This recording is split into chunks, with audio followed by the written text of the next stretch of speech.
Welcome to Shukla study point. आप सभी का स्वागत है आपके अपने YouTube channel Shukla study point में। मैं शिवम शुक्ला आप सभी दोस्तों का हार्दिक स्वागत करता हूं। आज के वीडियो के माध्यम से हम चर्चा करेंगे बीए थर्ड ईयर के छात्र छात्राओं के लिए जिन्होंने पॉलिटिकल साइंस लिया हुआ है।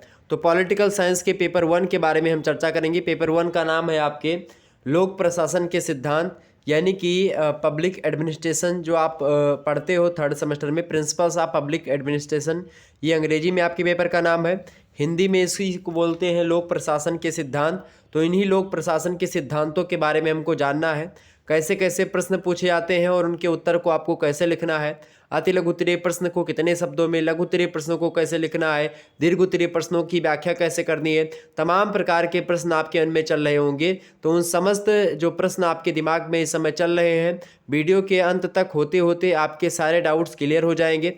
तो अंत तक वीडियो को अवश्य देखिएगा। जितने भी लोग हमारे साथ जुड़ चुके हैं फटाफट से वीडियो को लाइक और शेयर कर दीजिएगा। राजनीति शास्त्र का प्रथम प्रश्न पत्र है ये पेपर 1। पेपर 2 भी है, ये बात आप ध्यान रखेंगे। पेपर 2 का नाम है इंडियन पॉलिटिकल थॉट, अर्थात भारतीय राजनीतिक विचार। उसके बारे में इसके बाद में हम चर्चा करेंगे। और जो आपका थर्ड पेपर है उसका नाम है इंटरनेशनल पॉलिटिक्स। तीनों का मैं मॉडल पेपर दे दूंगा और इसके बाद में और एक मॉडल पेपर दे दूंगा अगर आप कहिएगा तो। और बस इतना आपका हो जाएगा और इसमें आपको विस्तार से हर एक पॉइंट को मैं समझाने का प्रयास करता हूँ, आप सभी को पता होगा। तो इसी प्रकार से 3-4 मॉडल पेपर जब आपके हो जाएंगे तो आपका पूरा का पूरा सिलेबस भी समाप्त हो जाएगा और एक महासंग्राम वीडियो हो जाएगी। ठीक है, तो ये आपका एक प्रकार से रिवीजन के तौर पर और एक एग्जाम टॉनिक के तौर पर आप इसको ग्रहण कर सकते हैं और अच्छे तरीके से अपनी परीक्षा में अच्छे अंक प्राप्त कर सकते हैं। चलें, अब की बार यही प्रश्न आने वाले हैं तो आप इन प्रश्नों को बिल्कुल ध्यान से देख लीजिएगा, इसका स्क्रीनशॉट ले लीजिएगा। और अगर पीडीएफ आपको इसकी लेनी होगी तो पीडीएफ टेलीग्राम हमारा ज्वाइन कर लीजिए। और आप हमको इंस्टाग्राम पर फॉलो कर सकते हो। इंस्टाग्राम शुक्ला स्टडी पॉइंट के नाम से ही आप सर्च कर लीजिएगा, शुक्ला स्टडी पॉइंट, तो आपको मिल जाएगा। फेसबुक पेज हमारा फॉलो कर लीजिएगा सभी लोग। ओके, तो आप सभी को यहाँ सब पीडीएफ वगैरह ये सब मिलती रहेंगी। ओके, तो बीए थर्ड ईयर के बारे में चर्चा करेंगे। पेपर 1 लोक प्रशासन के सिद्धांत, देखते हैं कैसे कैसे प्रश्न आपकी परीक्षा में आएंगे। मैं आप लोगों के लिए बैठ करके दिन रात मेहनत करता हूं। उसके बाद में आपके लिए मैं प्रश्नों को इकट्ठा करता हूं, कौन कौन से प्रश्न आने वाले हैं, कौन से प्रश्न पिछले 4-5 वर्षों में लगातार आ रहे हैं, उन तमाम प्रश्नों पर मैं बैठ करके एक प्रकार से पहले फोकस करता हूं। उसके बाद में फिर आपका मॉडल पेपर तैयार करता हूं। तो ये बहुत मेहनत लगती है एक मॉडल पेपर को सेट करने में। तो आप इसको लेकर के थोड़ा सा वीडियो को शेयर जरूर करा करें। ओके, बीए तृतीय वर्ष राजनीति शास्त्र का प्रथम प्रश्न पत्र लोक प्रशासन के सिद्धांत, प्रिंसिपल्स ऑफ पब्लिक एडमिनिस्ट्रेशन, ये आपको पढ़ना है। ये मॉडल पेपर होगा 2023 की परीक्षाओं के लिए, 24 की परीक्षाओं के लिए। वैसे 24 में तो आपका ईयरली होगा नहीं, लेकिन मैं आपको बता दूं कि जो हमारे 2022 के जो क्वेश्चंस पेपर जो हमने डाले हैं, या फिर 2022 का आपके पास अगर मॉडल पेपर हमारे चैनल पर पड़ा हुआ है उसको देख लेंगे, 21 का मॉडल पेपर, तो वो सब भी आपके लिए महत्वपूर्ण होगा। ओके, आपको बता दूं कि आपका पेपर जब आप खोलेंगे तो 3 खंडों में आपका पेपर बटा हुआ होता है। खंड आ, बा और सा। खंड आ से अति लघु उत्तरीय प्रश्न पूछे जाते हैं जिनकी संख्या 10 दी होती है। 10 के 10 प्रश्नों को आपको करना होता है, अर्थात सभी प्रश्नों के उत्तर दीजिए। प्रत्येक प्रश्न का उत्तर लगभग 50 शब्दों में हो, यह आपको निर्देश मिलेगा खंड आ से। सबसे पहले निर्देश पेपर में आपको यही मिलता है कि निर्देशानुसार, मतलब सभी खंडों के उत्तर निर्देशानुसार दीजिए। ठीक है, और प्रत्येक प्रश्न का जो अंक है वो उसके दाहिनी तरफ जो है अंकित है, यानी लिखा गया है। आपको बता दूं कि जो अति लघु उत्तरीय प्रश्न होते हैं जिनको आपको 50 शब्दों में लिखना होता है, इसके आपको अगर 50 शब्दों में आपने अच्छे तरीके से उत्तर लिख दिया तो आपको कितने नंबर मिलते हैं? 2 नंबर मिलता है। कितने नंबर मिलते हैं भाई? 2 नंबर मिलते हैं। चले, पहला प्रश्न आपका आ चुका है। अच्छा, लघु उत्तरीय की बात की तो लघु उत्तरीय जो प्रश्न होते हैं उनकी संख्या आपकी 5 ही होती है, लेकिन प्रत्येक प्रश्न में अथवा करके आपको दिया जाता है, यानी कि एक विकल्प आपको मिलता है। अगर एक प्रश्न आपको नहीं पता तो उसके स्थान पर आप और करके दूसरा जो नीचे वाला है उसको कर सकते हो, या नीचे वाला नहीं करना है ऊपर वाला करना, तो जो भी आपको करना है उन दोनों में से आप कर सकते हो। तो इस प्रकार से 5 प्रश्न आपको लघु उत्तरीय में करने होंगे, 200 शब्दों में लिखना होता है उत्तर। 10 नंबर का प्रश्न होता है और 15 नंबर के प्रश्न आपके 2 आते हैं। ठीक है, दीर्घ उत्तरीय का 5 प्रश्न आपको दिए जाते हैं, उनमें से केवल 2 आपको छांट करके करने होते हैं। ठीक है, तो वो आप देख लेंगे। पहला प्रश्न है आपका 500 शब्दों में उन प्रश्नों का उत्तर आपको देना होता है। पहला प्रश्न है कि विधायिका के कार्य बताइए। विधायिका के कार्य बताइए। विधायिका माने क्या होता है? विधि को बनाने वाली या विधि को बनाने वाला, उसी को विधायिका बोलते हैं। ठीक है, अब विधि माने क्या होता है? विधि माने होता है कानून। तो कानून को बनाने वाली संस्था या कानून को बनाने वाला एक प्रकार से संगठन जो कि कानून का निर्माण करता है, कानून को बनाता है, उसी को विधायिका बोलते हैं। और खास करके कानून कौन बनाता है, आप सभी को पता होगा। कानून बनाने का काम कौन करता है अपने देश में? संसद के ऊपर है, यानी संसद कानून को बनाती है। संसद में क्या क्या होता है? देखिए, संसद में कितने सदन होते हैं? 2 सदन होते हैं। पहला होता है आपका लोकसभा, दूसरा होता है राज्यसभा। लोकसभा में जो सांसद होते हैं जिनको आप चुनते हो, जैसे कि जब प्रधानमंत्री वाला चुनाव होता है 2014 में हुआ था, ठीक है, 2019 में हुआ, तो ये जो चुनाव हुआ था मोदी जी इसमें प्रधानमंत्री बने, तो जो जिन सांसदों को आप चुनते हो वो सांसद मिलकर के मोदी जी को एक प्रकार से प्राइम मिनिस्टर बनाते हैं। अर्थात सांसद जो आप चुनते हो, जिनको आप खुद वोट देते हो प्रत्यक्ष तौर पर, वो होते हैं सांसद। और ऐसे कुछ मतलब कि राज्यसभा में जो होते हैं मनोनीत भी कुछ होते हैं, कुछ अपने अपने क्षेत्रों से इनका चुनाव भी होता है, लेकिन आपको मतलब प्रत्यक्ष तरीके से चुनाव नहीं होता इन लोगों का, ठीक है। आपके द्वारा चुने गए जो प्रतिनिधि होते हैं वो चुनाव करते हैं राज्यसभा के प्रतिनिधियों का। तो इस प्रकार से ये राज्यसभा के सदस्य होते हैं, ये भी सांसद होते हैं। इनको आप एक प्रकार से क्या बोलते हो? इनको एक प्रकार से आप राज्यसभा के सदस्य बोलते हो, इनको आप लोकसभा के सदस्य बोलते हो, ठीक है। सांसद इनको भी आप बोलते हो, सांसद इनको भी बोलते हो। अब विधायिका में आप मतलब कि जो राज्य स्तर की जो संसद होता है, यानी विधान मंडल की बात की तो विधान मंडल, विधान परिषद और विधान एक प्रकार से सभा 2 होती है। तो विधान परिषद जिसको बोलते हो, वो विधान परिषद माने होता है एमएलसी, और जो विधानसभा होती है उसका मतलब होता है एमएलए।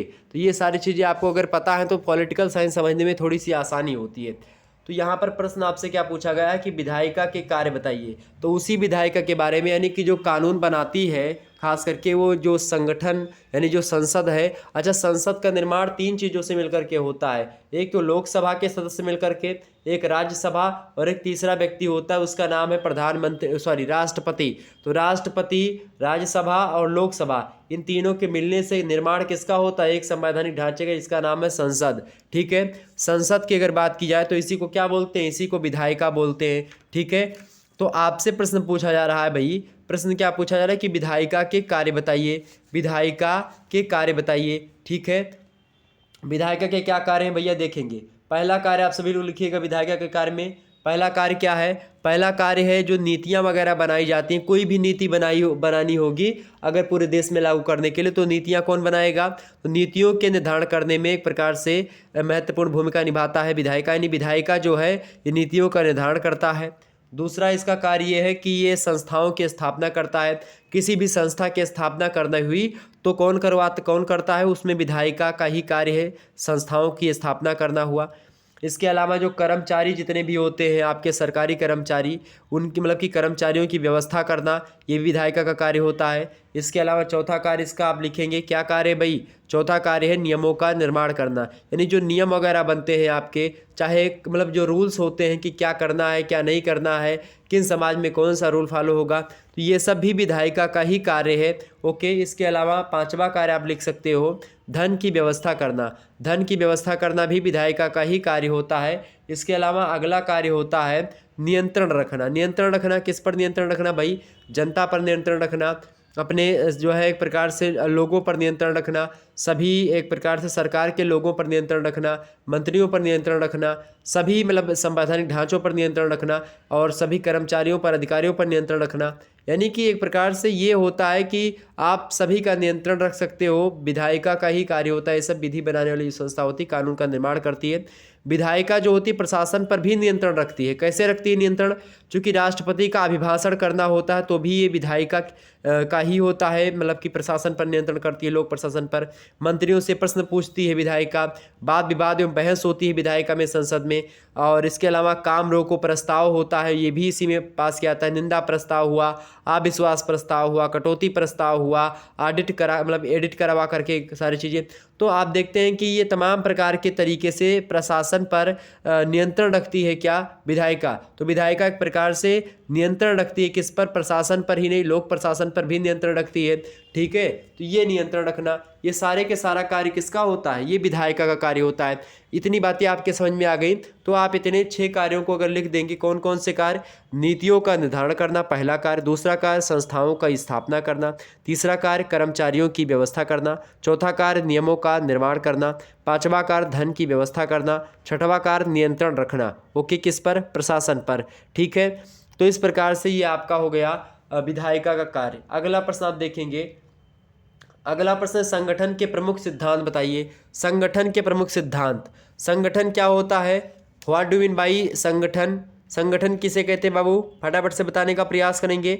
संगठन से आप क्या समझते हो, संगठन किसे कहते हैं, कभी आपने सोचा संगठन के बारे में। संगठन आप सभी को बता दूं मैं, संगठन जो होता है ये खास करके जैसे राजनीतिक संगठन की यहाँ पर बात की जा रही, जो संगठन बनते हैं आप देखते होंगे तमाम सारे व्यक्तियों के मिलने से किसी उद्देश्य की पूर्ति के लिए संगठन का निर्माण किया जाता है। तो संगठन कई प्रकार के हो सकते हैं। तो आपसे पूछा क्या गया है कि संगठन अगर सही तरीके से चलाने के होता है, संगठन किन आधारों पर बनता है। संगठन के 4 आधार होते हैं प्रमुख रूप से। एक उद्देश्य, किसी उद्देश्य को साधने के लिए संगठन स्थापित किया जाता है। किसी प्रक्रिया को चलाने के लिए व्यक्ति संगठन मतलब संगठन के एक प्रकार से आधार होते हैं। और एक क्षेत्र होता है जिसमें संगठन का निर्माण होता है। संगठन के लिए क्षेत्र आवश्यकता है, उसकी व्यक्ति की आवश्यकता है, प्रक्रिया की और उद्देश्य की आवश्यकता है। ठीक है, बिना उद्देश्य के संगठन का निर्माण नहीं होता है। बिना प्रक्रिया ने संगठन के द्वारा कोई प्रक्रिया की जाती है, बिना प्रक्रिया के संगठन चलायमान नहीं दिखाई पड़ेगा। बिना व्यक्ति के संगठन बनेगा नहीं। बिना क्षेत्र के संगठन कहाँ पर आप लागू मतलब कि संगठन के जो एक प्रकार से आप धारणा कर रहे हैं या कुछ भी कर रहे हैं तो आप कैसे करोगे। तो संगठन के बारे में अगर बताऊं, जो इसके कुछ सिद्धांत हो जिसके कारण से संगठन अच्छे तरीके से काम करता है, फॉलो करता है, मतलब आगे बढ़ता है। तो संगठन के सिद्धांत वही पूछ रहा है, प्रिंसिपल्स ऑफ संगठन। संगठन के एक प्रकार से जो सिद्धांत होते हैं उसके बारे में बताएं। तो संगठन के मुख्य रूप से कई सारे सिद्धांत होते हैं। मुख्य रूप से 8 सिद्धांत होते हैं। पहला सिद्धांत आप लिखेंगे, पहला सिद्धांत क्या है, प्राधिकारिण। संगठन का कुछ अपना अधिकार होता है कि भाई यहाँ तक हमको करना है, इतना करना है, इतना करना है, यानी ये हमारे दायरे के अंदर है। क्या करना चाहिए क्या नहीं करना चाहिए इसका भी प्राधिकार एक प्रकार से फिक्स होता है। इसके अलावा दूसरा इसका प्रमुख सिद्धांत ये है संगठन का। दूसरा सिद्धांत क्या है, नेतृत्व, यानी संगठन का एक नेतृत्व भी एक प्रकार से अच्छे तरीके से होना चाहिए। अगर संगठन का नेतृत्व नहीं सही तरीके से होगा तो अच्छे तरीके से संगठन वर्क नहीं कर पाएगा। तो संगठन में नेतृत्व भी परम आवश्यक है। इसके अलावा तीसरा जो इसका सिद्धांत है वो कौन सा सिद्धांत है, पद सोपान। पद सोपान का मतलब होता है एक प्रकार से, पद सोपान मतलब समझ रहे हैं ना, पद सोपान होता है आपका एक प्रकार से एक फिक्स कि कौन से पद पर कौन व्यक्ति रहेगा, ठीक है, और कौन ऊंचा रहेगा कौन नीच, मतलब एक प्रकार से पद सोपान में एक प्रकार से आप देखते हैं कई सारे गुण होते पद सोपान के। तो पद सोपान में आदेश की एकता का मतलब एकता के सिद्धांत का पालन, नेतृत्व का निर्धारण कौन करेगा, उचित मार्ग क्या होगा, उत्तरदायित्व कैसे हो, किसको सौंपना है, समन्वय कैसे स्थापित करना है, ठीक है, सूचना किन माध्यमों से भेजी जानी है। तो ये सब पद सोपान के ही तहत होते हैं। तो पद सोपान जो होता है यानी किस पद पर कौन रहेगा या सारी चीज़ें, तो ये पद सोपान होता है। इसके अलावा चौथा जो इसका प्रमुख सिद्धांत है वो क्या होता है, समन्वय। समन्वय माने समझ रहे हैं, समन्वय माने होता है सभी को एक प्रकार से समन्वित करके चलना। जितने भी संगठन के व्यक्ति हैं उनमें तालमेल एक प्रकार से होनी चाहिए, उसी को समन्वय बोलते हैं। जो 5वां सिद्धांत है संगठन का वो कौन सा है भाई, जो 5वां सिद्धांत है वो है आदेश की एकता। यानी आदेश की एकता का मतलब क्या होता है, जो भी आदेश नेतृत्वकर्ता जो हो वो देता है अपने जो भी संगठन के लोग हैं, तो उन आदेश का पालन अगर होगा तो संगठन बड़ी मजबूती से चलेगा। एक आपने कहानी सुनी होगी बंदरों, मतलब एक प्रकार से एक पुत्र था, मतलब एक 2 भाई थे। तो बड़े वाला जो लड़का था मतलब कि बड़ा वाला जो था उसके 4 लड़के थे, छोटा वाला था उसके भी 3-4 लड़के थे। तो बड़ा वाला एक दिन जंगल में गया और मतलब जो छोटा वाला था थोड़ा अमीर था, मतलब कि कमा खा रहा था बढ़िया तरीके से। जो बड़ा वाला था उसके पास धन नहीं था, तो जंगल में गया था वो शिकार के मतलब कि एक प्रकार से कुछ खाने पीने के लिए लकड़ी वगैरह। तो वहाँ पर देखा कि जो है बंदरों का झुंड ऊपर बैठा हुआ था।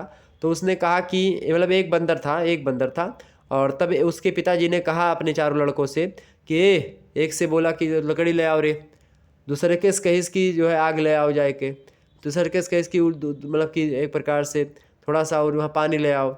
इसी प्रकार से सभी लड़कों को एक प्रकार से जो जो कहता गया, तो सारे लड़कों ने जैसा तुरंत पिताजी ने कहा तुरंत वैसे वैसे काम करने लगते हैं। तो होता क्या है कि वो लकड़ी लेकर के सभी, कोई लकड़ी कोई आग ये सब लेकर के आते हैं, वो सब जलाते हैं। तो बंदर जो है ऊपर से बैठ करके सारी चीज़ों को देख रहा होता है।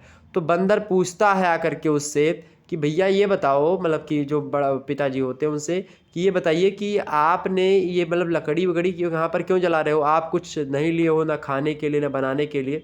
तो उन लोगों ने कहा कि अभी तुम ही को एक प्रकार से तुहिन कब मारी के हम भूज के खावा जी बंदर, बस मतलब बंदर से इसी प्रकार से उसने कहा।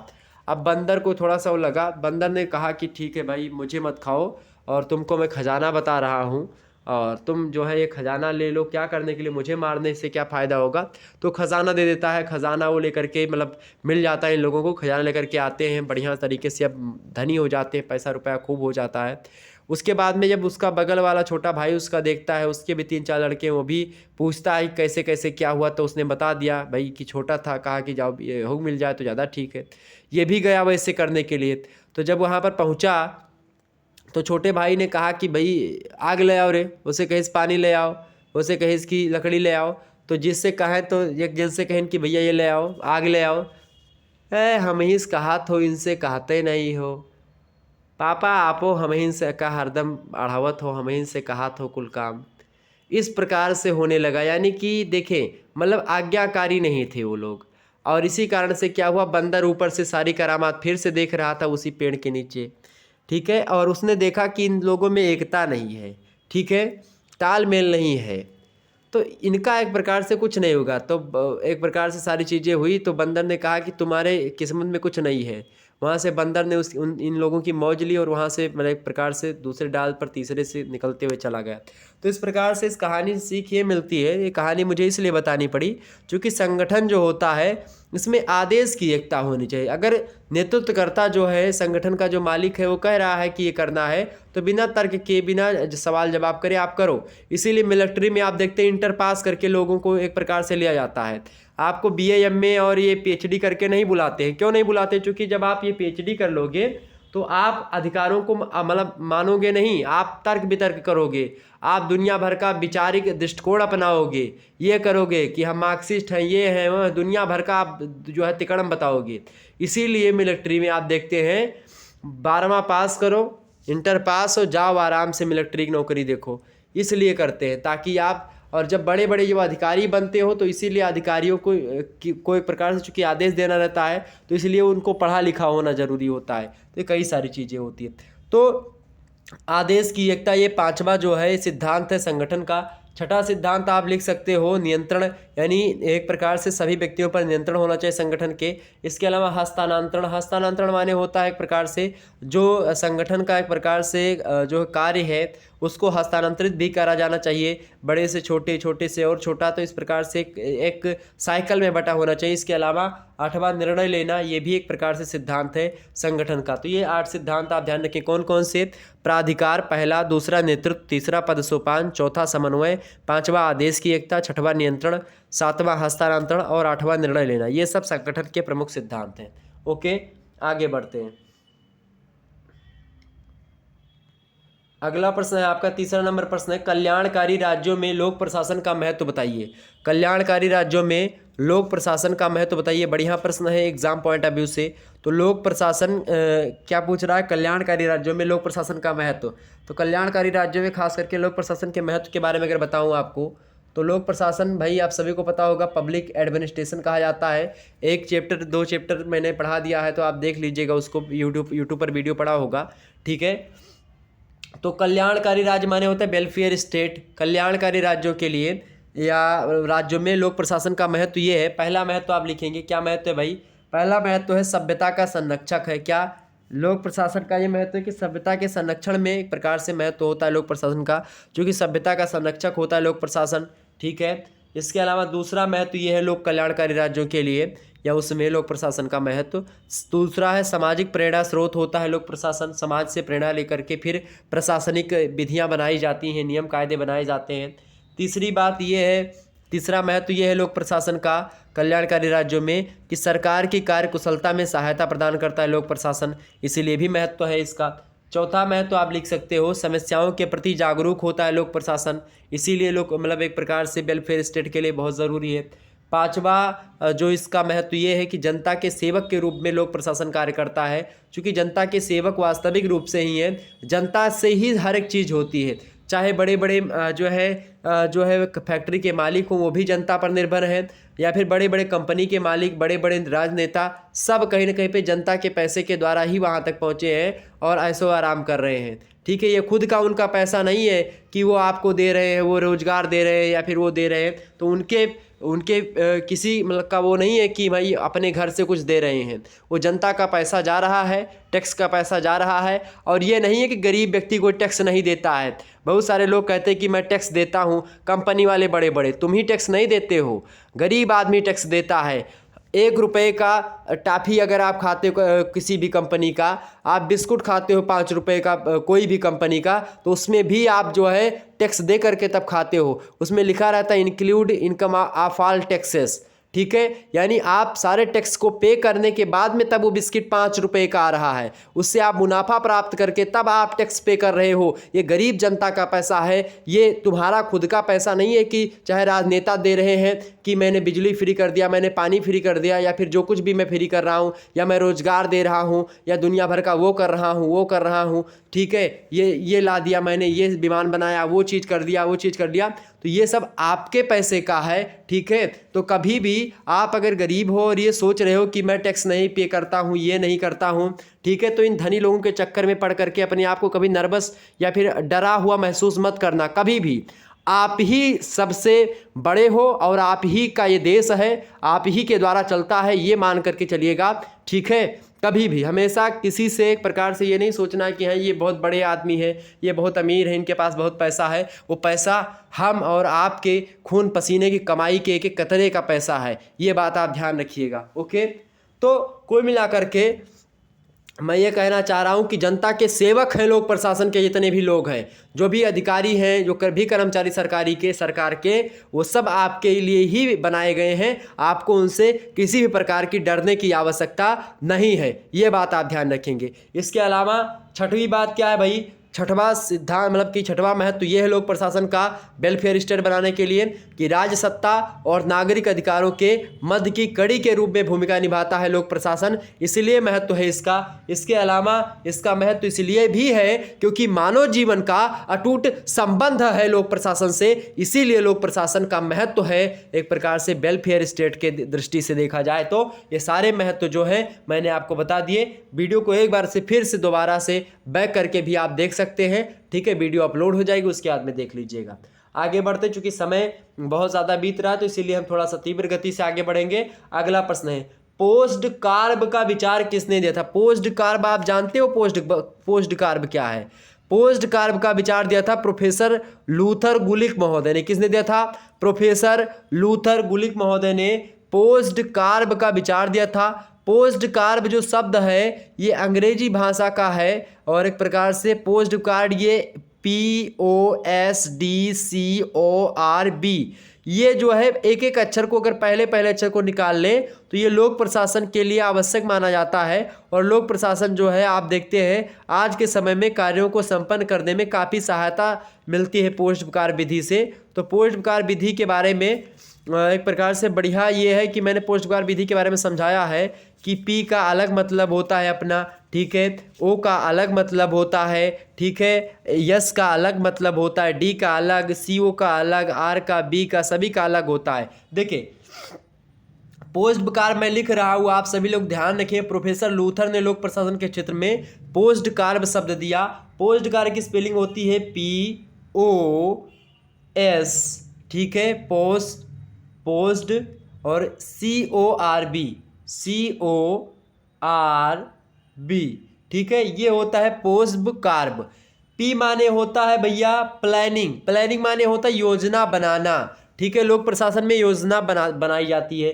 इसके अलावा O का मतलब होता है ऑर्गेनाइजिंग यानी कि संगठन बनाना, ठीक है, ऑर्गेनाइज करना, तो संगठन बनाना ये भी इसमें होता है। इसके अलावा यस का माने होता है स्टाफिंग यानी स्टाफ की व्यवस्था करना। स्टाफ समझ रहे हैं, जैसे मास्टरों का समूह, ठीक है, उसको स्टाफ बोलते हैं कि भाई हमारे स्टाफ के हैं ये, ठीक है, तो ये चीज़ होती है। तो ये हो गया आपका स्टाफिंग। इसके अलावा डी का क्या मतलब होता है बाबू? डी का मतलब होता है डायरेक्टिंग, ठीक, क्या मतलब होता है? डायरेक्टिंग माने क्या होता है? निर्देश देना। निर्देश माने एक प्रकार से निर्देश, ठीक है, समझ रहे हैं ना निर्देश मतलब, ठीक है, कि भाई ये काम करना है तुमको ये काम, तो ये एक प्रकार से निर्देश होता है। और CO मतलब होता है, CO का मतलब होता है कोऑर्डिनेटिंग मतलब होता है समन्वय समझ रहे हैं ना? तो समन्वय करना, तालमेल बैठाना सभी में, जितने भी कर्मचारी या फिर जो चीज़ें हैं, इसके अलावा आर का मतलब होता है रिपोर्टिंग, यानी रिपोर्ट को देना, जो भी चल रहा है आपके क्षेत्र में उसको जाकर के बड़े अधिकारी तक रिपोर्ट करना। इसके अलावा अगला है आपका बजटिंग, यानी बजट तैयार करना, सॉरी। तो ये सब क्या है, ये सब भैया लोक प्रशासन के सिद्धांत में महत्वपूर्ण भूमिका निभाने वाले तत्व हैं, जिनके बारे में मैंने बताया क्या, planning, organising, staffing, directing, coordinating, reporting, budgeting. Okay, यानी योजना बनाना, संगठन बनाना, स्टाफ की व्यवस्था करना, निर्देश देना, समन्वय करना, रिपोर्ट देना, बजट तैयार करना, ये सारे के सारे क्या हैं, ये सब भी आपके प्रोफेसर लूथर ने कहा कि लोक प्रशासन के क्षेत्र में ये सारी चीज़ें शामिल होती हैं। ओके, क्लियर बात। आगे बढ़ते और भी चीज़ों को जानने का प्रयास करते हैं। तो ये हो गया आपका पोस्ट का विचार। प्रोफेसर किसने दिया था, किसने प्रोफेसर मतलब किसने दिया था भाई, किसने दिया था, मैंने आपको बताया इसका विचार किसने दिया था, पोस्ट का विचार, तो प्रोफेसर लूथर गुलिक ने दिया था। ये बात आप ध्यान रखेंगे। अगला प्रश्न आपका 5वां नंबर प्रश्न है, पदोन्नति की विधियां बताइए। पदोन्नति माने होता है पद में उन्नति, यानी किस पद पर आप हो और उस पद से आप थोड़ा सा ऊपर वाले पद पर, यानी मान लेते हैं आप सिपाही रहे हो और सिपाही से दरोगा बन जाओ, दरोगा से एसओ बन जाओ, एसओ से एसपी बन जाओ, इसी प्रकार से बढ़ते रहो। तो ये क्या है, पद की उन्नति है। आप एक पद पर थे, आप मास्टर थे, आप हेड मास्टर हो गए हैं, हेड मास्टर से आप जो है प्रिंसिपल साहब बन गए। तो ये सब क्या है, ये सब आपका पदोन्नति है। पदोन्नति समझ रहे हैं ना, यही होती है आपकी पदोन्नति, यानी पद में आपकी उन्नति हो रही है। अब प्रश्न का कहा थे भैया, प्रश्न आपसे कह रहा कि पदोन्नति की विधियां बताइए, किन विधियों से पदोन्नति होती है, ये बताओ भाई। पदोन्नति की विधियां बताइए, विधियां क्या होती हैं, पदोन्नति के बारे में बताऊं आपको। पदोन्नति एक तो 2 प्रकार की विधियों से दी जाती है। पदोन्नति एक तो ज्येष्ठता और वरिष्ठता के आधार पर पदोन्नति होती है, यानी मान लेते हैं आप बहुत दिनों से काम कर रहे हो किसी ऑफिस में, किसी कार्यालय में, किसी दफ्तर में, आप बहुत दिनों से कार्य कर रहे हो और लगातार काम करने के बाद में आप वरिष्ठ हो चुके हो, आप बहुत श्रेष्ठ हो चुके हो, ज्येष्ठ हैं, आप बहुत बड़े हैं, बहुत दिनों से आप कार्य कर रहे हैं, तो उस आधार पर आपका प्रमोशन कर दिया जाता है। प्रमोशन माने ही होता है पदोन्नति, ठीक है। तो आपके पद में उन्नति कर दी जाती। बहुत लंबे समय से जब आप किसी कार्यालय में किसी कर्मचारी के रूप में काम करते हैं तो आपकी पदोन्नति धीरे धीरे होती रहती है। दूसरी विधि जो होती है पदोन्नति की, वो होती है योग्यता के आधार पर। जब क्या होता है कि लोक सेवक जो होते हैं उनकी एक प्रकार से योग्यता या टैलेंट जो उनके अंदर होता है कि बड़े कम समय, मान लेते हैं आप पुलिस बने सिपाही और कोनो बड़ा केस आ गया, इंस्पेक्टर साहब या यशो आपके नहीं संभाल पा रहे हैं और आपके एक सिपाही ने किसी मतलब सिपाही ने, आप सिपाही पद पर थे और आपने बढ़िया तरीके से उस केस को सॉल्व कर दिया, तो आपका क्या हो जाता है, आपके टैलेंट के बल पर आपका प्रमोशन हो जाता है, आपकी पदोन्नति हो जाती है। तो ये होती है आपकी पदोन्नति। तो पदोन्नति की कई विधि भैया, पदोन्नति की 2 विधियां होती हैं। पहली विधि वरिष्ठता या श्रेष्ठता के आधार पर, दूसरी विधि योग्यता के आधार पर। समझ में आ रही बातें, क्लियर। आगे बढ़ते हैं। अगला प्रश्न है बाबू, अगला प्रश्न, नेतृत्व किस प्रकार प्रभावी हो सकता है। नेतृत्व माने होता है जैसे कि कोई संगठन है उसको संचालन करने के लिए एक व्यक्ति का होना परमावश्यक होता है। जैसे कि कहते नहीं कि एक जो है अगुआ बिना 900 जुल्हा डूब गए, तो भैया एक प्रकार से होना चाहिए अगुआ। आप 1857 की क्रांति के बारे में सुना होगा, भारत का प्रथम स्वतंत्रता संग्राम। तो भारत का प्रथम स्वतंत्रता संग्राम क्यों सफल नहीं हुआ, इसका एक कारण यह भी था कि नेतृत्व का अभाव था। अपने भारत में कोई केंद्रीय सत्ता नहीं थी जो कि पूरे संपूर्ण भारत के राजाओं को एक प्रकार से उन सभी का नेतृत्व कर सके, उन सभी का मार्गदर्शन कर सके। और इसीलिए आप देखते भारत की इतनी बड़ी फौजें, अलग अलग राजा महाराजा थे, बड़े बड़े वीर योद्धा थे, लेकिन ये सब होते हुए भी अंग्रेजों ने हम पर विजय प्राप्त करी। क्यों? नेतृत्व का अभाव था। तो नेतृत्व किस प्रकार से प्रभावी हो सकता है, यह प्रश्न आपसे पूछ रहा है एग्जामिनर। तो क्या लिखोगे बाबू, इसमें लिखना है आपको नेतृत्व के कई सारे गुण होते हैं, नेतृत्व कई प्रकार से प्रभावित हो सकता है। जैसे पहला क्या लिखोगे, आत्मविश्वास। एक नेता के अंतर्गत, नेतृत्व करने वाले व्यक्ति के अंदर आत्मविश्वास कूट कूट कर भरा होना चाहिए। चाहे उसकी सेना में अगर कोई बलशाली योद्धा है या नहीं है, फिर भी अपने जो योद्धा जो भी हैं उसके पास, उन सभी पर ही आत्मविश्वास करके एक प्रकार से आत्मविश्वास होना चाहिए। ठीक है, तो आत्मविश्वास के साथ नेतृत्व अगर करता है कोई व्यक्ति, तो वो चाहे युद्ध की बात हो और चाहे एक प्रकार से आप देखते हैं जो है कोई चुनाव लड़ रहा हो कोई नेता, तो नेतृत्व करने में आत्मविश्वास का होना परम आवश्यक है, पहली बात। दूसरी बात, संप्रेषित करने की योग्यता होनी चाहिए। संप्रेषित माने आपकी जो भाव भंगिमाएं हैं, आपके जो अंदर जो आपकी रणनीति है, उस रणनीति को अपने मुखार बिंदों के माध्यम से अपने आप बाहर निकालें, जनता तक ले जाएं उसको, ये होता संप्रेषण।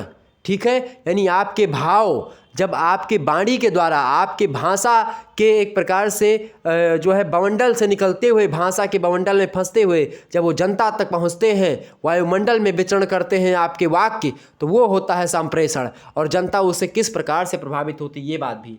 तीसरी बात ये होती है नेतृत्वकर्ता की, या नेतृत्व प्रभावी होगा आपका जब आपके अंदर साहस होगा। आप बोलते समय अगर थोड़ा सा एक प्रकार से कॉन्फिडेंट नहीं महसूस कर रहे हैं अपने आप में, तो फिर दिक्कत की बात है, अर्थात आपके अंदर साहस का होना परम आवश्यक है। ठीक है, इसके अलावा चौथी बात ये होती भाई नेतृत्व प्रभावी करने के लिए, चौथी बात होती है उत्साह करने की क्षमता, उत्साहित करने की क्षमता। ऐसा जोश पैदा कर दे जनता के अंतर्गत कि जनता आप ही को वोट दे, या ऐसा जोश पैदा कर दे। आप देखते होंगे युद्ध जब हो रहा था, आपने एक मूवी देखी होगी, बाहुबली 2 मूवी आपने देखी होगी, या बाहुबली 1 शायद कोई मूवी है, बाहुबली मूवी ही है। उसमें जब उसकी सेना भागने लगती है पीछे की ओर, जब वो दैत्य रूपी बड़े बड़े राक्षस के रूप में आ रहे होते हैं हमला करने के लिए, इसकी सेना भगती है, बाहुबली फिर क्या करता है, उत्साहित करता है लोगों को, बाहुबली मोटिवेट करता है लोगों को। और जब बाहुबली मोटिवेट करता है कि ये माहिस मती जो है कभी पीछे हटने वालों में से नहीं है, इस प्रकार से अपने मतलब एक प्रकार से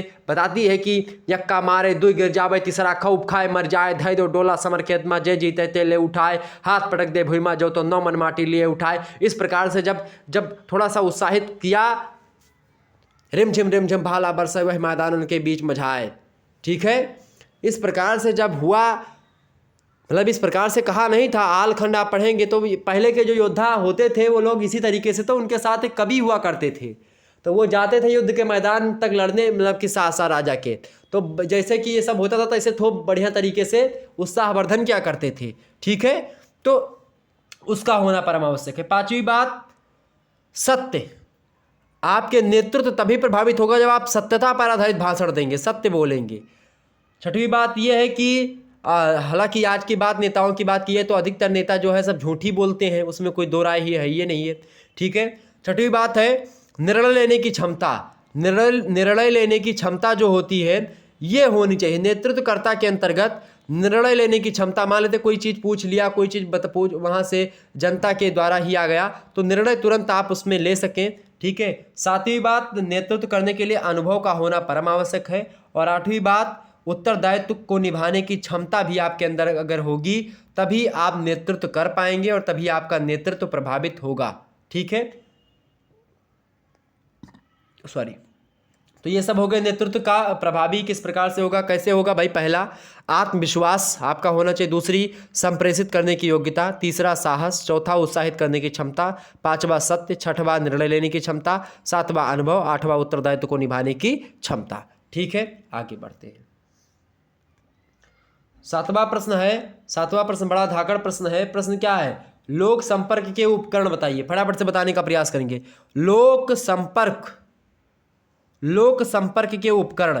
लोक संपर्क में, लोक माने होता है पब्लिक, लोक माने क्या होता है, पब्लिक। संपर्क माने होता है संपर्क साधना। संपर्क करते होंगे आप लोग, बहुत सारे लोग संपर्क करते हैं, कुछ लोग तो कमेंटों में संपर्क करने में फिर भिड़ जाते हैं। ठीक है, तो उस संपर्क जो होता है, संपर्क पब्लिक का संपर्क, पब्लिक का पब्लिक के बीच में संपर्क, या नेता का पब्लिक से संपर्क, पब्लिक का नेता से संपर्क, इसी को लोग संपर्क बोल सकते हो। अच्छा, संपर्क कैसे साधा जाता है, तो पहले होता था आकाशवाणी यानी कि रेडियो के माध्यम से पहले संपर्क साधा जाता था पब्लिक के बीच में। ठीक है, जनता को बताया जाता था, कोई नियम कायदा बताना हुआ या कोई घोषणा करनी हुई। ठीक है, तो पहला साधन क्या हो गया, आकाशवाणी। दूसरा लोक प्रशासन मतलब कि लोक संपर्क का उपकरण कौन सा हो गया, दूसरा हो गया दूरदर्शन और चलचित्र। दूरदर्शन एक प्रकार से टीवी पर आता था, दूरदर्शन। ठीक है, एंटीना होता था, और चलचित्र यानी टीवी वगैरह पर, तो ये सारी चीज़ें होती है, वो दिखा करके आप जनता को बता सकते हो किस बात को। तीसरी बात ये है कि जो है समाचार पत्र में या सूचना कार्यालय, मतलब कार्यालय सूचना आप जारी कर दे कार्यालय के द्वारा, तो वो सारी चीज़ें तो समाचार पत्र में निकलवा दें, तो ये सभी लोगों से संपर्क साधा जा सकता है। चौथी बात ये है कि प्रकाशन विभाग, यानी कि जो विभाग होते हैं प्रकाशित करने वाले, उन विभागों से संपर्क करके भी आप पब्लिक से एक प्रकार से संपर्क कर सकते हो। पांचवी बात यह है कि विज्ञापन करके आप प्रचार करो, प्रसार करो। आजकल तो सोशल मीडिया प्लेटफॉर्म्स है ही, आजकल फेमस होना कोई बड़ी बात नहीं, आप पैसा आपके पास है तो आप फेमस हो सकते हो बहुत जल्दी, ठीक है। इसके अलावा जो आपका अगला है छठवा, उसका क्या भाई, छठवा उपकरण क्या है, अनुसंधान के माध्यम से भी आप जो है लोक संपर्क तक पहुंच सकते हो। कोई शोध वगैरह कर लिया तो उससे भी लोग आपको जानेंगे। इसके अलावा सातवीं बात यह है कि आप प्रचार करो खूब दबा करके, ठीक है। तो ये तमाम प्रकार की चीज़ें हैं जिसके माध्यम से हम लोक संपर्क के ये उपकरण होते हैं। लोक संपर्क के उपकरण कौन कौन से, आकाशवाणी, दूरदर्शन, चलचित्र, समाचार पत्र, सूचना कार्यालय, प्रकाशन विभाग, विज्ञापन, अनुसंधान, प्रचार, ये सारी चीज़ें। ओके, आगे बढ़ते हैं। आठवां प्रश्न है, पद वर्गीकरण की क्या सीमाएं हैं। पद वर्गीकरण की क्या सीमाएं, फटाफट से बताने का प्रयास करेंगे। पद वर्गीकरण की क्या सीमाएं हैं, फटाफट से बताएंगे। पद वर्गीकरण की सीमाओं के बारे में अगर बताऊं तो सबसे पहली बात यह है, पद वर्गीकरण यानी कि पद का बंटना, लोक सेवकों को उनके पद के आधार पर विभिन्न वर्गों में रखना, यही पद वर्गीकरण कहलाता है। और इसमें आप देखते हैं वर्गों में एक समान लोक सेवक होते हैं, एक वर्ग में एक समान होंगे, दूसरे वर्ग में फिर उन्हीं के समान तमाम सारे लोग होंगे। यानी जैसे section A, section B, section C. Section A में जो प्रश्न आपको दिखाई पड़ रहे हैं वो अति लघु उत्तरीय हैं, सारे के सारे प्रश्न समान हैं। सेक्शन बी में आपको सारे प्रश्न समान आपको दिखेंगे और सेक्शन सी के सारे प्रश्न आपको समान दिखेंगे, यानी कि लेकिन सेक्शन ए के प्रश्न अलग हैं, सेक्शन बी के प्रश्न अलग हैं, सेक्शन सी के प्रश्न अलग हैं। तो प्रत्येक सेक्शन के प्रश्न अलग हैं, लेकिन अपने ही सेक्शन में आप देखते हैं तो प्रश्न जो है वो समान आपको दिखाई पड़ेंगे। यानी प्रत्येक सेक्शन में जो अपने ही, यानी कि जैसे कि जो अति लघु उत्तरीय के सारे प्रश्न 10 के 10 वो समान अंक के हैं, 2-2 नंबर के ही प्रश्न हैं, ठीक है। 50-50 शब्दों में ही लिखना है। तो यही होता है आपका पद वर्गीकरण, ठीक है। योग्यता के हिसाब से निर्धारित किया जाता है, कार्य क्षमता कितनी होती है, ठीक है। और कार्य संबंधी आप उत्तरदायित्व कैसा निर्वहन कर पाते हो, उसके आधार पर आपका वर्गीकरण होता है। आपको पद उसी हिसाब से फिट कर दिया जाता है आपका किसी भी कार्यालय में कहीं पर भी। तो पद वर्गीकरण की क्या सीमाएं हैं भैया। पहली सीमा ये है कि प्रत्येक विभाग में श्रेणी के आधार पर वर्गीकरण होता है, एक श्रेणी होती है, उसी श्रेणी के आधार पर वर्गीकरण किया जाता है सभी व्यक्तियों का। दूसरी बात यह है कि प्रत्येक इकाइयाँ एक दूसरे के साथ क्या होती हैं, जुड़ी हुई होती हैं। ऐसा नहीं है कि सेक्शन एक प्रकार से ए या सेक्शन बी सी अलग अलग होंगे, सभी एक दूसरे से जो एक प्रकार से संबंधित जरूर होंगे, लेकिन प्रश्नों का जो नज़रिया होगा वो बदला हुआ वो मिलता है आपको। तो ठीक इसी प्रकार से पद वर्गीकरण में भी होता है। तीसरी बात यह है कि प्रत्येक इकाइयों के कार्यों में समन्वय होता है, यानी कि जैसे कि मान लेते कोई भी जो कार्य होगा, अलग अलग जो वर्गीकरण हुआ है, अलग अलग ग्रुप बने हुए हैं, उन सभी का एक प्रकार से समन्वित तरीके से कोई कार्य जो संपन्न होगा सभी के मिलने से। चौथी बात ये होती है कि आदेश की एकता के सिद्धांत का पालन होता है इसमें। किसमें, आदेश की एकता के सिद्धांत का क्या होता है भाई, पालन होता है, ठीक है, पद वर्गीकरण की सीमाओं में। इसके अलावा जो पांचवी सीमा है वो कौन सी है, पूरा प्रशासन इकाइयों और उप इकाइयों में बटा हुआ होता है। तो ये सब पद वर्गीकरण की सीमाएं होती हैं, ठीक है। तो ये हो गई पद वर्गीकरण की सीमाएं। अगला प्रश्न है आपका 9वां नंबर प्रश्न क्या है, नागरिकों के अधिकारों की रक्षा न्यायालय किस प्रकार करता है। बताएं फटाफट से, बहुत ही बढ़िया प्रश्न है। नागरिकों के अधिकारों की रक्षा, अच्छा नागरिकों के कौन से अधिकार है, मौलिक अधिकार प्राप्त है। तो मौलिक अधिकारों की रक्षा न्यायालय किस प्रकार से करता है, आप सभी को पता होगा, एक रिट जारी कर दी जाती है।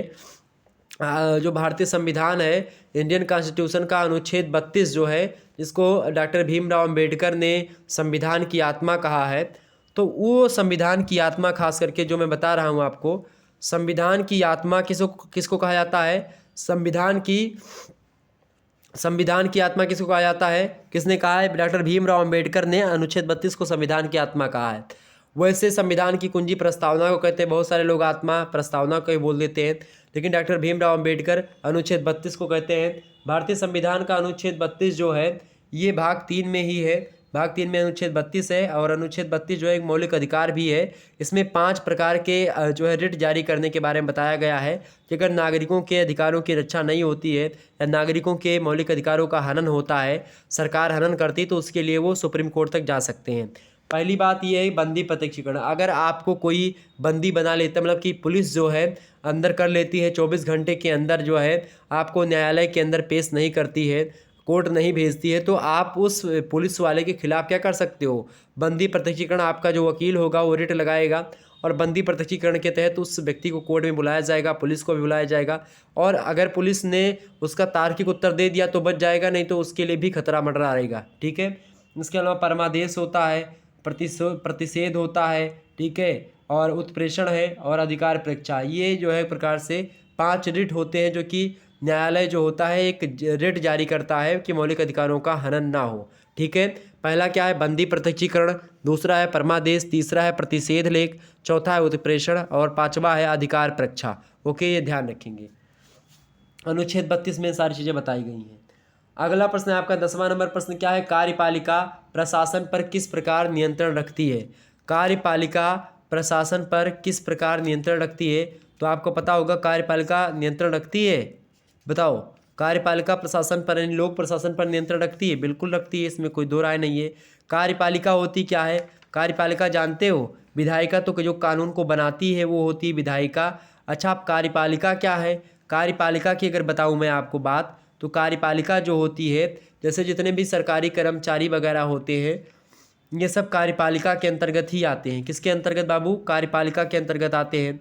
तो आपसे पूछा क्या जा रहा है, आपसे पूछा जा रहा है कि क्या पूछा जा रहा है कि कार्यपालिका प्रशासन पर किस प्रकार नियंत्रण रखती है, ये प्रश्न आपसे पूछा जा रहा है। ठीक है।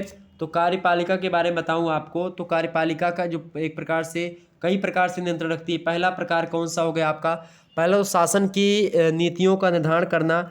शासन की जो नीतियां होती हैं वो कार्यपालिका के ही लोग, जिसे कार्यपालिका में जो बड़े बड़े अधिकारी होते हैं, डीएम एसडीएम से लेकर के जितने भी सरकारी नौकरी वाले होते हैं सब कार्यपालिका के ही सदस्य होते हैं। तो कार्यपालिका जो होती है वो नीतियों का निर्धारण करती है, शासन की कौन मतलब शासन कौन कौन सी नीतियों को बनाएगा और उन सभी नीतियों को कैसे लागू करना है, ये सब कार्यपालिका ही करती है। ठीक है।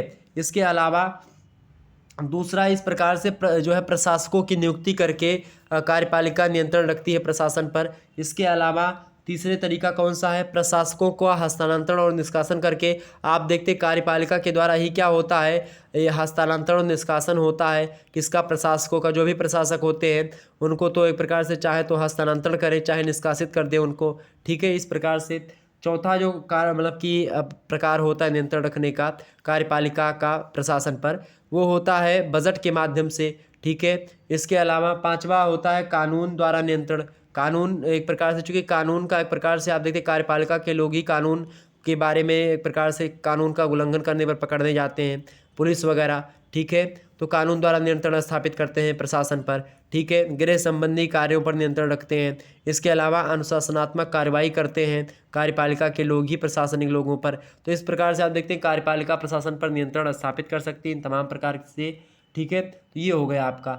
आगे बढ़ते और भी चीज़ों को जानने का प्रयास करते हैं। अगला प्रश्न आपका आ चुका है, देखेंगे सभी लोग। अगला प्रश्न है आपका, सभी प्रश्न के उत्तर आपको देने हैं खंडवा से। 200 शब्दों में इन प्रश्नों के उत्तर को आपको लिखना है, ये बात आप ध्यान रखें। कितने शब्दों में, 200 शब्दों में। लघु उत्तर टाइप के प्रश्न होंगे। ठीक है। पहला प्रश्न है आपका और 10-10 नंबर के प्रश्न है। प्रश्न है पद सोपान क्या है, इसके गुण बताइए। अच्छा, मान लेते पद सोपान के बारे में आपको नहीं पता है तो और करके दूसरा प्रश्न दिया हुआ है कि लेखा परीक्षण क्या है, नियंत्रण एवं महालेखा परीक्षक की शक्तियों का वर्णन कीजिए। तो दोनों में से चाहे जो भी प्रश्न आपको पता है आप आसानी से इन प्रश्न के उत्तर को दे सकते हैं। प्रश्न क्या पूछा गया आपसे, पहला प्रश्न पूछा गया कि पद सोपान क्या है, इसके गुण बताइए। पद सोपान के बारे में बताऊं तो उच्च और निम्न अधिकारियों के जो आपसी संबंध होते हैं उनको पद सोपान कहते हैं। और शासन की निर्धारित नीतियों का जो है एक प्रकार से कार्यान्वयन जो होता है लोक सेवकों के माध्यम से होता है। और लोक सेवा में आप देखते हैं एक ही योग्यता के व्यक्तियों को अलग अलग पदों पर कार्य करना पड़ता है। एक समान योग्यता के व्यक्तियों को किस प्रकार से भिन्न भिन्न उत्तरदायित्व के पद पर दिए जाते हैं, मतलब कि बैठाए जाते हैं, इस समस्या का समाधान पद सोपान की व्यवस्था होती है। आप देखते हैं कौन लोक सेवक किस लोक सेवक का आदेश मानेगा, किसके प्रति उत्तरदायी होगा, ये तमाम प्रकार की व्यवस्थाएं पद सोपान के द्वारा ही संभव हो पाती हैं। तो पद सोपान जो होता है एक प्रकार से ये क्या करता है, पद सोपान की परिभाषा को देते हुए जो है फिफनर महोदय हैं उन्होंने कहा, फिफनर महोदय कहते हैं कि सत्ता और शक्ति के सूत्र जब आगे और पीछे एक सूत्र में संबंध हो जाएं, जिसमें आधार अधिक व्यापक तथा शीघ्र मतलब शीर्ष संकुचित हो, पद सोपान व्यवस्था उसी को कहते हैं। अर्सलाथम कहते हैं कि पद सोपान की रचना पिरामिड की तरह होती है, जिसमें शीर्ष का आकार बहुत ही कम और अथवा बहुत ही चौड़ा होता है। यानी आप देखते हैं शीर्ष पर बहुत कम लोग बैठेंगे, एक पिरामिड की भांति। यानी यहाँ पर बड़े अधिकारी बैठेंगे, फिर नीचे थोड़े छोटे अधिकारी, फिर और छोटे, तो संख्या धीरे धीरे क्या होती है, बढ़ती जाती है छोटे छोटे अधिकारियों की। बड़े अधिकारी कम होते हैं, छोटे अधिकारी ज़्यादा होते हैं, ठीक है। लेकिन छोटे अधिकारी जो बड़े अधिकारी होते हैं वो कम होते हैं, लेकिन सभी पर अधिकार वही करते हैं, सभी लोगों का नियम कायदा यही सब मतलब बताते हैं क्या करना है क्या नहीं करना है। तो ये सब होते हैं पद सोपान, ठीक है। पद सोपान के बारे में अगर आपको बताऊं तो कुल मिलाकर के आप देखते हैं कि पद सोपान एक मतलब उत्तरदायित्व की व्यवस्था होती है। उत्तरदायित्व कौन सा व्यक्ति क्या काम करेगा क्या नहीं करेगा, किसकी बात मानेगा किसकी बात नहीं मानेगा किसी संगठन में, तो वही होता है पद सोपान। पद सोपान के गुण के बारे में बताऊं तो कई सारे गुण हैं इसके। जैसे कि पद सोपान का गुण है, पहला गुण आप लिख सकते हो, पद सोपान से संगठन में नीचे से ऊपर तक संचार व्यवस्था स्थापित हो जाती है। दूसरा गुण इसका ये पद सोपान का कि संगठन में एक रूपता हो जाती है पद सोपान व्यवस्था से। इसके अलावा तीसरा इसका गुण ये है कि इसमें सत्ता का प्रदत्तीकरण भी सरल हो जाता है, ठीक है। प्रदत्ति मैंने देना, सत्ता किसको देनी है और कैसे देनी है इसका भी। चौथी बात यह है कि पद सोपान उत्तरदायित्व सौंपने का एक आवश्यक साधन होता है। किसको कौन सा उत्तरदायित्व सौंपना है ये पद सोपान के द्वारा ही निर्धारित होता है। पांचवा एक प्रकार से गुण इसका ये है कि पद सोपान के द्वारा प्रशासनिक नेतृत्व का विकास सुगम होता है। इसके अलावा छठवा इसका गुण ये है कि इसमें निर्णय प्रणाली सुनियोजित होती है। अधीनस्थ अधिकारी का दृष्टिकोण भी महत्वपूर्ण होता है। इसमें निर्णय लोकतांत्रिक तरीके से लिया जाता है पद सोपान के अंतर्गत। तो ये सब पद सोपान के गुण होते हैं। अगला जो प्रश्न है आपका, लेखा परीक्षण क्या है, नियंत्रण एवं महालेखा परीक्षक की शक्तियों का वर्णन कीजिए। मोस्ट इंपॉर्टेंट प्रश्न है।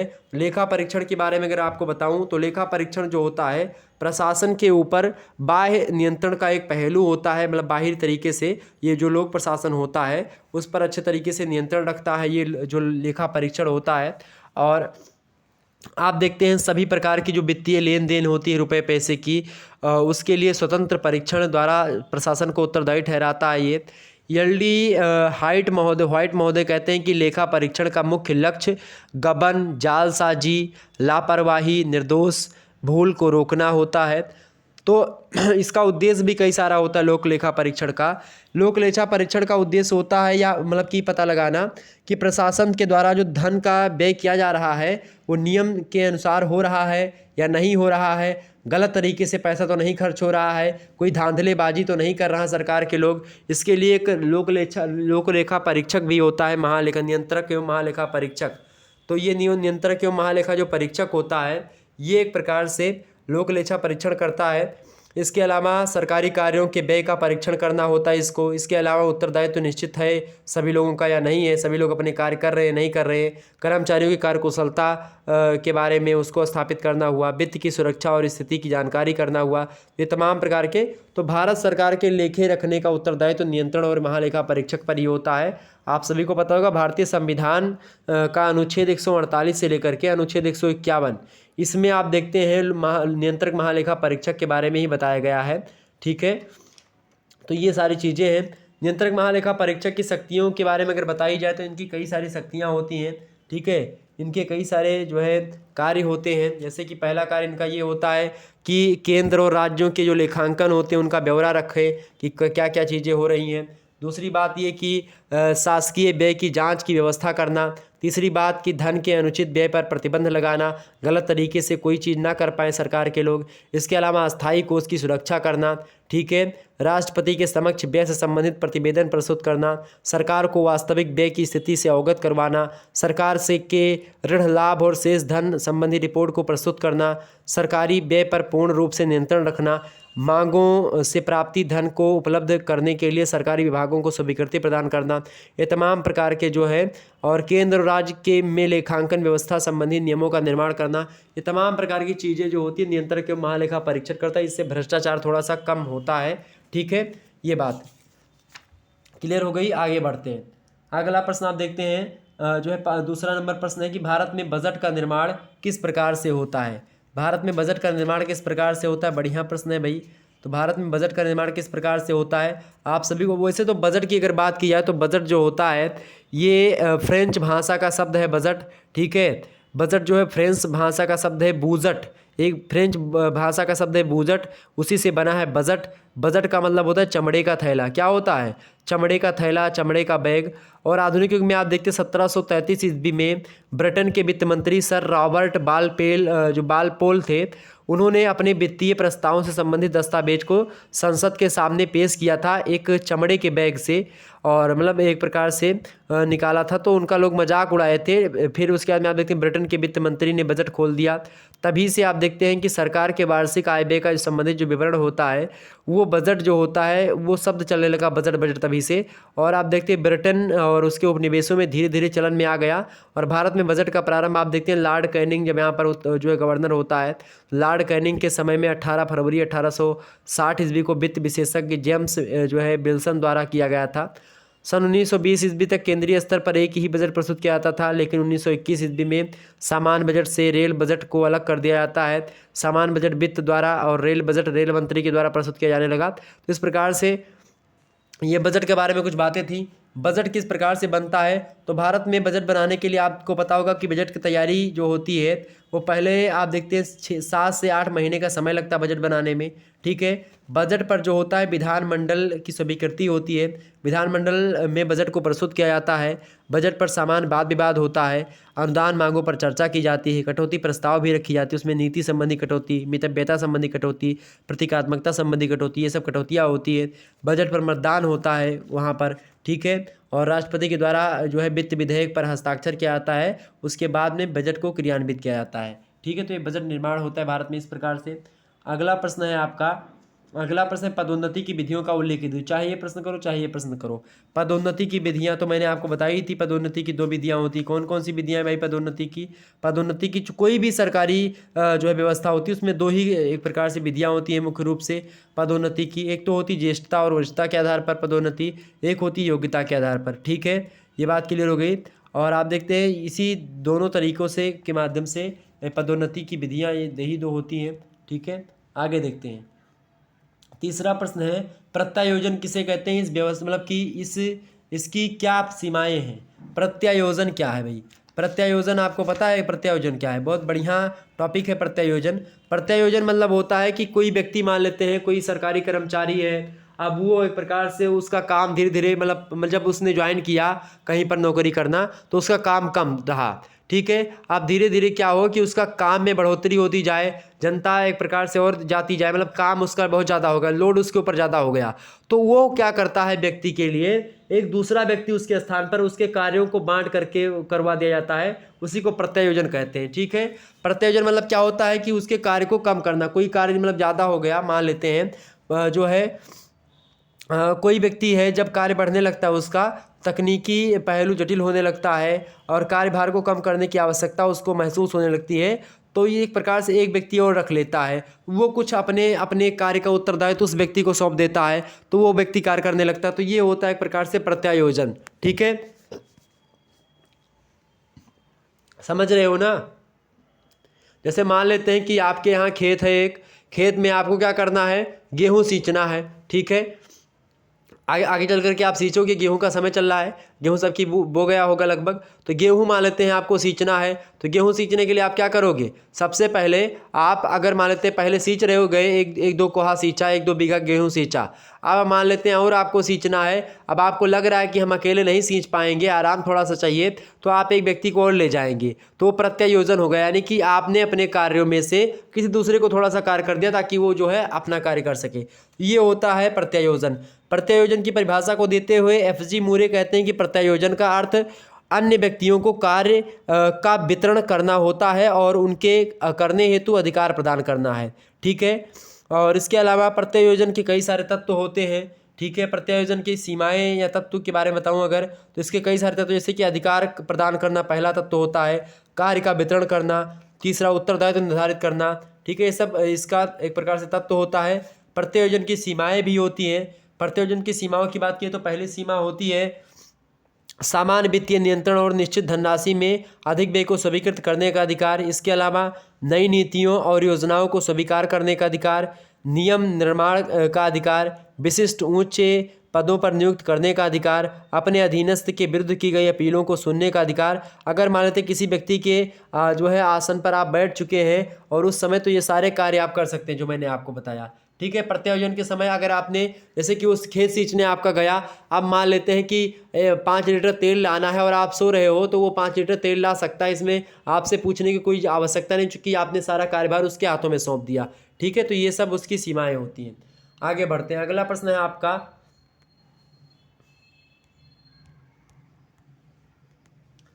अगला प्रश्न आ चुका है, बहुत बढ़िया प्रश्न है भाई।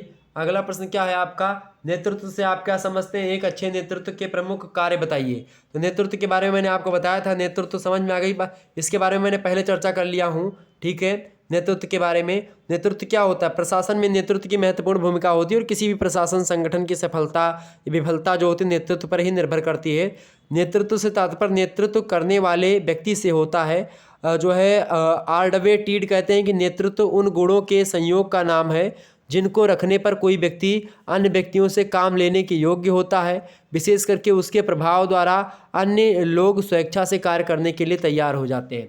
नेतृत्व ये होता है। अच्छे नेतृत्व के प्रमुख गुण मैंने आपको बता दिए थे, ऑलरेडी आप लोगों ने देखा होगा, पहले ही मैंने चर्चा कर लिया है। आगे बढ़ते हैं, अगला प्रश्न, चौथा प्रश्न है, औपचारिक तथा अनौपचारिक संगठन में क्या अंतर होता है। औपचारिक संगठन और अनौपचारिक संगठन में अंतर आपसे पूछ रहा है। तो औपचारिक संगठन की बात की जाए तो क्या होता है, औपचारिक संगठन का अधिकार जो होता है, मतलब या जो होता है औपचारिक संगठन या अधिकार के प्रत्यायोजन के कारण निर्मित होता है।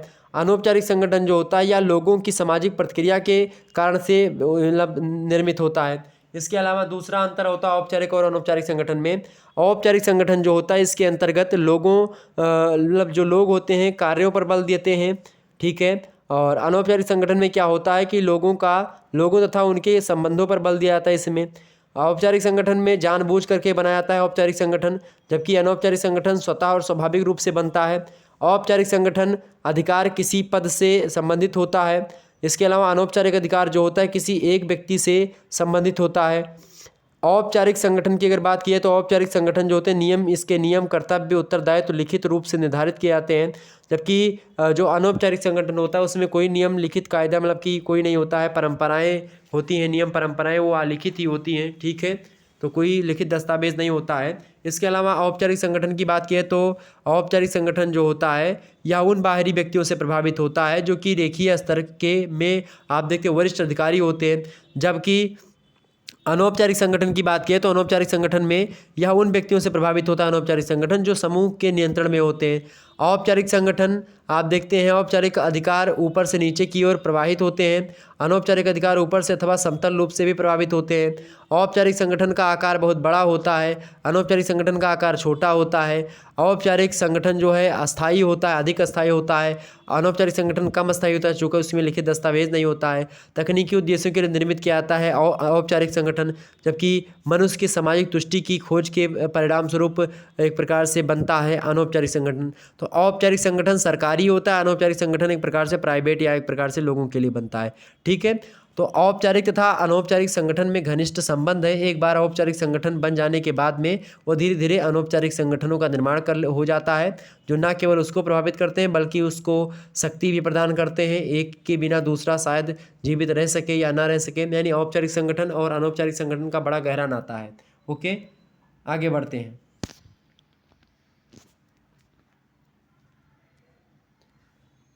अगला प्रश्न है आपका, सार्वजनिक निगम क्या है, यह अन्य साधारण निगमों से किस प्रकार से भिन्न है, यानी किस प्रकार से अलग है। प्रश्न बड़ा ही अच्छा है। प्रश्न क्या है भाई, प्रश्न है आपका सार्वजनिक निगम क्या है।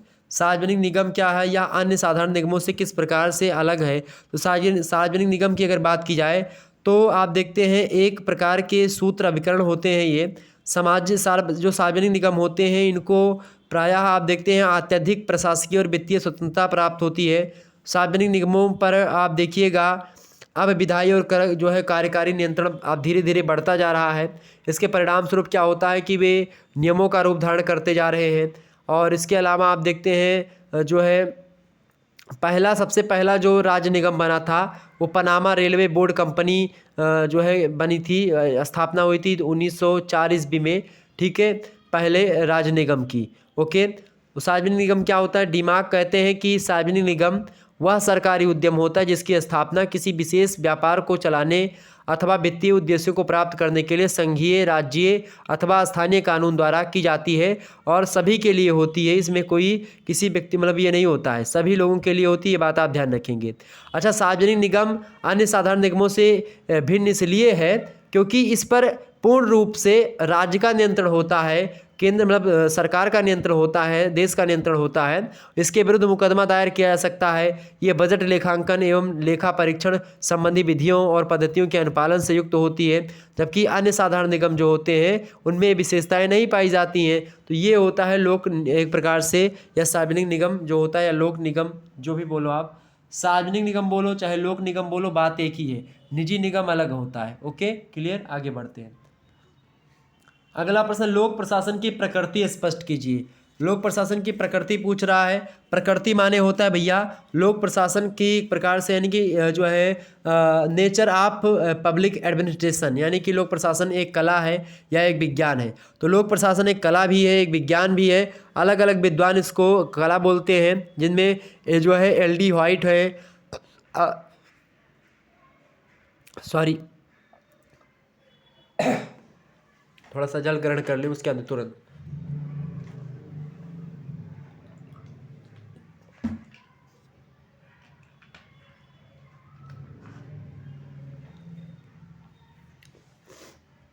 तो लोक प्रशासन की बात की जाए तो एल.डी. व्हाइट हो गए, आर.डब्ल्यू. हो गए, ये लोग कहते हैं कि लोक प्रशासन एक कला है।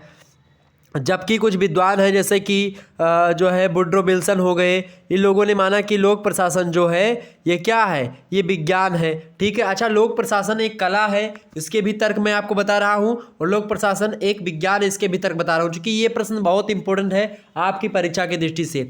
लोक प्रशासन की बात की जाए तो एल.डी. व्हाइट कहते हैं किसी उद्देश्य को प्राप्त करने के लिए अनेक व्यक्तियों का निर्देशन, एकीकरण एवं नियंत्रण प्रशासन की कला होती है और इसीलिए एक कला है। जबकि आर.डब्ल्यू. कहते हैं कि प्रशासन एक सुंदर कला है क्योंकि वह विशेष गुणों को सहयोगी रचना के आधार पर सुसभ्य और व्यक्तिगत जीवन के अनुरूप बनाती है, इसलिए यह एक कला है। ठीक है, लोक प्रशासन यानी कि आर्ट है। लोक प्रशासन को कला जितने भी लोग मानते हैं उन लोगों ने कई सारे तर्क दिए। पहली बात कहा कि ये पद्धति जो इसकी पद्धति जो है ये कलात्मक पद्धति है। ठीक है, वैज्ञानिक पद्धति नहीं प्रयोग हुई है। दूसरी बात, इसका विकास भी एक प्रकार से उस क्रम में नहीं हो जिस प्रकार से जो है वैज्ञानिक विषयों का होता है। तीसरा, निश्चित समय। चौथा, प्रेरणा। पांचवा, चातुर्य और युक्ति। और छठवा क्या है, अनुभव और योग्यता। तो ये सब लोक प्रशासन में अब है, और ये आप देखते हैं ये कला के क्षेत्र में ज़्यादा होता है। ये तो इस तरह से प्रशासन को एक कला कहना ना असंगति है और ना ही अतिशयोक्ति है। जब तक वह मानव जीवन का एक क्षेत्र है तब तक उसकी जो है कलात्मकता किसी न किसी रूप में आपको दिखाई पड़ेगी। अर्थात पूर्ण रूप से ना तो कला है ना पूर्ण रूप से विज्ञान है। ठीक है। अच्छा, विज्ञान जो कुछ लोग कहते हैं उनके भी तर्क हैं अपने। उनके क्या तर्क है बाबू, उनके तर्क क्या है उनको भी सुनिएगा। लोक प्रशासन की जो व्यक्ति मानते हैं कि विज्ञान है वो तर्क देते हैं कि चूँकि आप देखते हैं वुड्रो विल्सन जो है उन्हीं को लोक प्रशासन का जनक माना जाता है, वुड्रो विल्सन को। और उन्होंने 1887 ईस्वी में इसे प्रशासन का विज्ञान कहा था। सन 1926 ईस्वी में डब्ल्यू या बिलोबी ने कहा था कि प्रशासन में कुछ ऐसे मूलभूत सिद्धांत होते हैं जो सामान्य व्यवहार में किसी वैज्ञानिक सिद्धांत के समान होते हैं।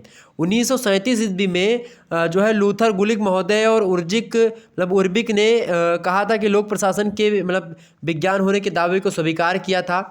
और ख़ास करके आप देखते हैं कई सारी चीज़ें हैं। तो आप देखते हैं धीरे धीरे लोक प्रशासन में कहीं ना कहीं पे एक कि चार्ल्स वर्थ भी कहते हैं कि यह एक विज्ञान है क्योंकि इसमें आगमनात्मक विश्लेषण और जो है सतर्कता युक्त नियोजन होता है, विवेकपूर्ण साधनों की आवश्यकता है। तो ये एक प्रकार से आप देखते हैं लोक प्रशासन एक तरफ विज्ञान के भी इसमें तत्व विद्यमान है और एक तरफ कला के भी तत्व विद्यमान है। ठीक है, अर्थात लोक प्रशासन की जो प्रकृति है वो कलात्मक भी है और वैज्ञानिक भी है। क्लियर, आगे बढ़ते हैं। अगला प्रश्न है आपका और करके दिया है, नवीन लोक प्रशासन में क्या लक्ष्य निर्धारित किए गए हैं। नवीन लोक प्रशासन में क्या लक्ष्य निर्धारित किए गए हैं भाई। नवीन लोक प्रशासन में एक प्रकार से कई सारे लक्ष्य हैं। पहली बात तो प्रासंगिकता। ठीक है, कि पहला लक्ष्य क्या है लोक प्रशासन का, नवीन लोक प्रशासन का, प्रासंगिकता एक प्रकार से होनी चाहिए। मूल मंतव्य है कि लोक प्रशासन का ज्ञान और शोध समाज की आवश्यकता के संदर्भ में प्रासंगिक तथा संगतिपूर्ण होना चाहिए। ये बात। दूसरी बात ये है भाई, लोग निजी मतलब कि नवीन लोक प्रशासन की मूल यानी कि नवीन लोक प्रशासन के बारे में बताएं तो हाल ही में बुद्धिजीवियों द्वारा अमेरिका में कुछ लेख प्रकाशित किए गए हैं जिसमें लोक प्रशासन में नैतिकता के महत्व पर बल दिया गया है। चूँकि लोक प्रशासन के कार्यों का विस्तार हो रहा है दिन प्रतिदिन और अब जरूरी हो गया है कि सार्वजनिक पदाधिकारियों के क्रियाकलापों में नैतिकता के प्रति चेतना लाई जाए, ताकि जो भी अधिकारी हों नैतिकता को ध्यान में रखते हुए, सामाजिक मूल्यों को ध्यान में रखते हुए जो है प्रशासनिक चीज़ें करें। तीसरा एक प्रकार से लक्ष्य निर्धारित किया गया नवीन लोक प्रशासन का परिवर्तन। चूँकि सामाजिक समता की प्राप्ति के लिए नवीन लोक प्रशासन परिवर्तन पर बल देता है और चूँकि समाज में जब परिवर्तन हो रहा है तो भाई जो है एक प्रकार से इसमें भी लोक प्रशासन के नियमों में भी परिवर्तन थोड़ा बहुत ज़रूरी होता है। चौथा एक प्रकार से लक्ष्य ये रखा गया सामाजिक समता। परंपरागत लोक प्रशासन यथास्थितिवादी स्वरूप इसका था, जबकि नवीन लोक प्रशासन जो है ये सामाजिक समता के सिद्धांत पर बल देता है। तो कुल मिलाकर के आप लिखेंगे कि नवीन लोक प्रशासन प्रशासन मूल्यों, आचरण शास्त्र, अभिनव परिवर्तन, सामाजिक समानता, इन सभी पर बल देता है। ओके, ये हो गए आपके लघु उत्तरीय टाइप के प्रश्न। आगे आप देखेंगे केवल 2 प्रश्न करने होते हैं लघु उत्तरीय में, अति लघु उत्तरीय में, मतलब दीर्घ उत्तरीय में। खंडसा में दीर्घ उत्तरीय प्रश्न पूछे जाते हैं यानी विस्तृत उत्तरीय टाइप प्रश्न। ठीक है, लॉन्ग आंसर टाइप क्वेश्चन 500 शब्दों में इनको लिखना होता है आपको। 5 प्रश्न दिए जाएंगे, उनमें से केवल 2 प्रश्न करने हैं। पहला प्रश्न देखेंगे, बहुत इंपॉर्टेंट है एग्जाम पॉइंट ऑफ व्यू से, बहुत बढ़िया प्रश्न है। ये प्रश्न आप जरूर पढ़ लीजिएगा, एक चैप्टर मैंने पढ़ा दिया इसका, चैप्टर नंबर 1 पढ़ाया है, आप देख लीजिएगा। पहला प्रश्न, लोक प्रशासन की परिभाषा दीजिए, इसके विषय क्षेत्र की विवेचना कीजिए। मोस्ट इंपॉर्टेंट प्रश्न है, बहुत जबरदस्त प्रश्न है। अगला प्रश्न आप देखेंगे, आंतरिक भर्ती और बाह्य भर्ती से क्या अभिप्राय है, इनके गुण दोषों की विवेचना कीजिए। मोस्ट इंपॉर्टेंट प्रश्न है, इस प्रश्न को भी आप पढ़ लीजिएगा। वहीं अगला प्रश्न है भाई, अगला प्रश्न क्या है, लोक प्रशासन में समन्वय सिद्धांत से आप क्या समझते हैं, समन्वय की मतलब प्रमुख बाधाओं का उल्लेख कीजिए। मोस्ट इंपॉर्टेंट प्रश्न है, इन सभी प्रश्नों को आप तैयार कर लेंगे तो आपका लगभग हो जाएगा। अगला प्रश्न, लोक प्रशासन पर न्यायिक नियंत्रण की विधियों एवं सीमाओं की संक्षिप्त विवेचना कीजिए। यह भी बढ़िया प्रश्न है। वहीं अगला प्रश्न है आपका कि अन्य सामाजिक विज्ञानों के साथ लोक प्रशासन का क्या संबंध है, इसको बताने का प्रयास करेंगे। मोस्ट इंपॉर्टेंट प्रश्न है, ये प्रश्न आपको 15 नंबर दिलवा करके जाएगा। ये पहला प्रश्न और ये एक जो मतलब कि 5वां प्रश्न और एक जो आपका पहला प्रश्न था ये। ठीक है, ये प्रश्न बहुत ही इंपॉर्टेंट है, इनको आप ध्यान से पढ़ लीजिए। जितने भी प्रश्न मैंने बताए हैं ये सारे के सारे प्रश्न बहुत ही महत्वपूर्ण हैं और उनमें भी ये प्रश्न और ज़्यादा महत्वपूर्ण है। ठीक है, तो इस प्रकार से आपका ये मॉडल पेपर समाप्त होता है। और आपको बता दूं कि सोशियोलॉजी जिन छात्राओं ने लिया है ये मॉडल पेपर देख लीजिएगा। सोशियोलॉजी का मैंने पढ़ा दिया, पेपर 1 पढ़ा दिया सोशियोलॉजी का, फाउंडेशंस ऑफ सोशल थॉट। जल्द ही इसका सेकंड पेपर पढ़ा दूंगा। ठीक है, सोशल रिसर्च मेथड हुआ जाएगा। ठीक है, उसके बाद में थर्ड पार्ट आप देखते हैं शिक्षा तत्व का सेकंड पेपर हो चुका है, शैक्षिक मापन और मूल्यांकन आप देख लीजिएगा, बहुत महत्वपूर्ण है। ओके, और हिंदी साहित्य का थर्ड पेपर मैंने दे दिया, आप इसको भी देख लीजिएगा। महासंग्राम रिवीजन क्लास मोस्ट इंपॉर्टेंट है, प्रयोजन मूलक हिंदी। तो इस प्रकार से आपका लगभग इसी प्रकार से थर्ड सेमेस्टर की भी मतलब कि थर्ड ईयर की भी क्लास प्रारंभ हो चुकी है। तो थर्ड ईयर वाले छात्र छात्राएं भी तैयार हो जाइएगा। अब इसी प्रकार से आपको क्लासेस मिलती रहेंगी हर एक सब्जेक्ट की। ओके, सैन्य विज्ञान, प्राचीन इतिहास, मनोविज्ञान, संस्कृत, गृह विज्ञान, अर्थशास्त्र सभी की, हिंदी की। ठीक है, सभी क्लासेस आपको मिलेंगी। एजुकेशन एंड शिक्षा शास्त्र की सभी क्लास मिलेगी। ठीक है, सोशियोलॉजी की।